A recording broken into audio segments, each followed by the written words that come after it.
May 18th, 1927. The last day of school before summer break, Bath Township, Michigan, a small farming community where everyone knew everyone, where children counted down the hours until freedom, and parents planned summer picnics. But one man had a different kind of plan, a plan that would turn a day of celebration into America's deadliest school massacre. His name was Andrew Kehoe, 55 years old, school board treasurer, a man who kept his farm immaculate, his tools organized, his explosives carefully hidden. To his neighbors, he was the model citizen, educated, intelligent, always willing to help with a barn raising or a broken tractor. But behind those cold, calculating eyes, something had broken. The new consolidated school had raised property taxes. Kehoe was losing his farm. His wife was dying of tuberculosis. And in his mind, someone had to pay. Someone always has to pay. So he volunteered. At the school, doing odd jobs, repairs in the basement, always helpful, always there, always planting his revenge. For months, Andrew Kehoe made trips to the school basement, load by load, day by day. Pyrotol, dynamite, hundreds of pounds of explosives, purchased legally for farm work. But there would be no harvest. The school board never questioned him. The teachers never noticed. He was the treasurer, after all, a trusted member of the community.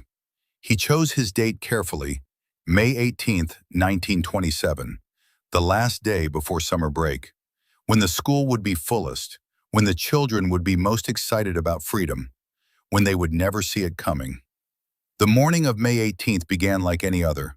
Mothers packed lunches. Children walked to school, their voices carrying across the spring fields, already making plans for summer adventures. Andrew Kehoe woke early. First, he killed his wife, bludgeoned her as she lay sick in bed. Then he set his farm buildings to burn. Every barn, every shed, even killed his horses. If he couldn't have his life, no one would have anything. At 8:45 a.m., he set the timer on his farm and drove to the school. At 9:45 a.m., he would send a message the world would never forget. At precisely 9:45 in the morning, the north wing of Bath Consolidated School exploded. The blast was so powerful it threw children through walls, buried them under tons of brick and timber. Those who survived the initial explosion were trapped in the wreckage, calling for mothers who couldn't hear them. 38 children, dead in an instant. The youngest was just 7 years old, but Kehoe wasn't finished. As rescuers rushed to the scene, parents digging through rubble with bare hands, teachers pulling children from the debris, Kehoe sat in his truck across the street, watching, waiting for the perfect moment. Superintendent Emery Hike ran toward Kehoe's truck. Perhaps he saw a survivor. Perhaps he wanted to ask for help. He would never know. Kehoe called him over, smiled, then detonated the dynamite packed inside his vehicle. The superintendent, along with several bystanders, were killed instantly. Kehoe's body was found in pieces, scattered across the schoolyard. But even in death, he had one more surprise waiting. As rescuers worked frantically in the south wing, they discovered something that turned their blood cold. Another bomb. 500 more pounds of explosives, wired throughout the basement, enough to collapse the entire building, enough to kill every child still inside. The timer had malfunctioned. By pure chance, or perhaps something more, it never detonated. If it had, the death toll would have been in the hundreds.